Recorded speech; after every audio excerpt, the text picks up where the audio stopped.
welcome back, guys. It's Fattern, and I'm going to show you how to do well with this Rainbow Unicorn Attack 2. We're going to give you some actual tips to get your score up, and so you can beat me on the leaderboard. So let's go ahead and get started. When you get enough of the gems, I suggest that you buy the power-ups here.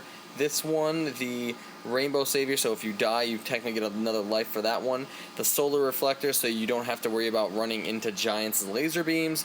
And then I think it's the Collection Gravity, so you can get as many coins so you can continue doing better and better and better. But let's go ahead and get started. So, first thing I like to do is get to the top. I think I mentioned this before, that I really like to get to the top, and that's because it's the easiest to navigate. And it's where I've gotten all my highest scores, so if that works for you guys, that's awesome. But what we're going to focus on is building our multiplier. So the first thing you want to do to build a multiplier is get some rings, man. Let's get some rings. Let's find a ring first. Hopefully they're here somewhere. And you want to chain them together. So I missed that one. That's fail on my part. Let's get the next one. Got the next one. So now you can see everything I pick up is times 2. Now it'll be times 4 because I got 3 rings right there. Times 4. 50 times 4. I don't know what happened. My screen just glitched on me and I fell down. But anyways, 50 times 4. And once you touch the ground, then your multiplier is gone. 50 times 2 again. Now we're going to be at 50 times 3 or whatever. If we kill a giant, whatever the giant's worth, we'll get times 3. Right there we got 100 points for the crystal times 3 or the star. And as you travel, your points go at a times 3 multiplier. Wow, that was bad. That's actually the next thing I'm going to talk about, is jumping and dashing. So you know how to build a multiplier now. The next one, jumping and dashing. I would recommend getting the horse that accelerates the fastest, and whichever one that allows you to jump, whether it's the main or I can't remember what it is, that allows you to jump 5 or 6 times in the air. You want that because it gives you more control. If you want to use wings, feel free to use wings, man. I don't use wings because it screws me up. I feel like I have a lot more control here.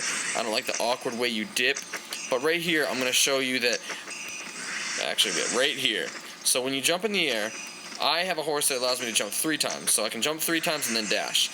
What I figured out is that if you jump in the air, after you dash, you can do 2 more jumps and then you can dash. So right there we got 1, 2, dash. And then we can go 1, 2, dash. 1, 2, dash. And now you could do it quicker.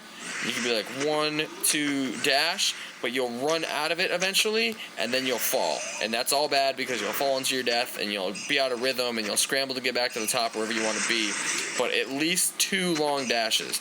If you have the horse that allows you to jump 20 times, that's perfect. And then right there, I get destroyed by the giant because I don't have the things, and I couldn't dash again. And pro tip, if you are dashing, you are immune from their laser beam. So make sure you dash through the laser beam. That way you don't get pooped on. At least I believe so. If I'm wrong, let me know.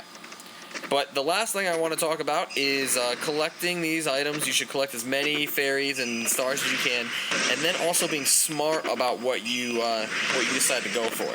If you get in a tight spot where you might be able to make it through there, if you can you can jump over like a really small spot, and there are those things that happen where you'll get to a ledge that goes really up towards the top of the screen, and you can try and jump over either the star or whatever it is and hope that you can hold on to your multiplier, or you can be smart about it, realize that you're not going to make the jump, just land on the ground, lose your multiplier, and rebuild. That's how you're going to do really well. Being cocky and thinking you can make it through every single door or every single nook and cranny is going to be real tough on you. So be humble, use all your power-ups, and then just watch your multiplier skyrocket into the stars. Like right here, that was bad. I had to dash again, but we're going to go ahead and I'm going to show you guys my leaderboards real quick. You can see that I'm level 14, which is pretty bad, but let's go to the leaderboards of all time. If we go to the global setting, nope, psych.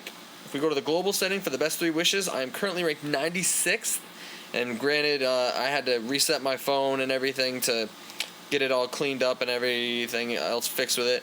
Number 37 on the best 4 wishes. That's if you use the extra 500 tiers or whatever they are to do a 4th wish.